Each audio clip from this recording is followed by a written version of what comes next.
ဒီနေ့မှာတော့ကျမဒီအပေါ်မှာပြထားသလိုမျိုးပေါ့နော်ဒီ trigger finger လို့ခေါ်တယ်လက်ချောင်းလေးတွေကျမတို့ကွေးပြီးရင်ပြန်ဆန့်တဲ့ခါမှာအခုလိုမျိုးပေါ့နော်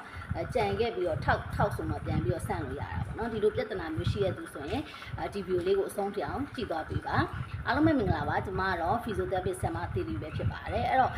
ဒီလိုပြဿနာမျိုးအများသောအားဖြင့်ကတော့ဒီအမျိုးသမီးတွေမှာပို့ပြီးတော့ဖြစ်တာများတယ်ပေါ့နော်ဒီလက်ချောင်းသုံးပြရတဲ့သူတွေမှာပို့ပြီးတော့ဖြစ်တယ်ကွန်ပျူတာသုံးတဲ့သူတွေနောက်စာရိုက်တဲ့သူတွေပေါ့နော်ဒါမျိုးလက်ချောင်းသုံးရတဲ့သူတွေမှာဖြစ်တာဘာကြောင့်ဖြစ်တာလဲဆိုရင်တော့အဓိကတော့ဒီအသုံးများလို့ဖြစ်တာပေါ့နော်အသုံးများတဲ့ခါမှာကျမတို့ဒီအကွေးဆန့်အတွက်လွယ်ကူအောင်ဒီထဲမှာဆိုကျမတို့ထန်တန်လေးရှိရအဲ့တန်တန်အယုတ်လေးက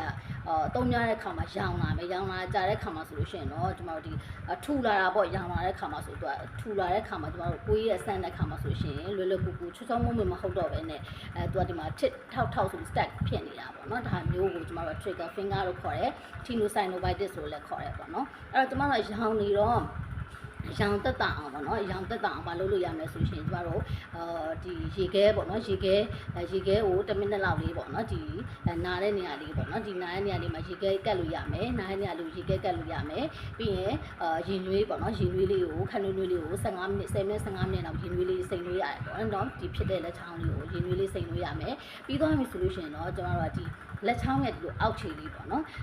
ဒီအောက်ခြေလေးမှာပေါ့အများသောဖြင့်ကိုယ်လိုက်ဆန်းလိုက်တယ်ဆိုလို့ရှိရင်တော့ပေါ့နော်ဖြစ်နေရသူဆိုလို့ရှိရင်ကိုယ်လိုက်ဆန်းလိုက်လို့ရှိရင်ထောက်ဆိုပြီးတော့ပေါ့နော်ဒီလိုအဖုလုံးလေးနည်းနည်းဆန်းပြီးလိမ့်မယ်အဲ့ညာလေးကနားတယ်ပေါ့နော်နည်းနည်းနားမယ်အဲ့ညာလေးကိုကျမတို့ဒီလက်မလေးတင်ပြီးတဲ့ခါမှာဆိုလို့ရှိရင်တော့ဒီလိုပေါ့နော် release လုပ်ရမှာပေါ့နော်ဒီလို circular ပေါ့နော်ဆောင်းဝိုင်းပုံစံလေးအဲ့ညာလေးကို10မိနစ်လောက်လေးခြေပေးရမယ်10မိနစ်လောက်လေးပေါ့နော်အဲ့ဖုလုံးလေးဖြစ်နေတဲ့နေရာလေးပေါ့နော်ထောက်ဆိုပြီးတော့ခံနေတဲ့နေရာလေးကိုကျမတို့ release ပေါ့နော်10မိနစ်လောက်ဒီလိုဆောင်းဝိုင်းပုံစံလေးခြေပေးရမယ် pitch လုပ်ရမယ်ပေါ့နော် stretching exercise လုပ်ရမယ်ဒီလိုလေးလုပ်ရမယ်ဆိုရှင်ကျမတို့ဒီလက်ချောင်းလေးကိုပေါ့နော်အခုလိုမျိုးလေးနောက်ကို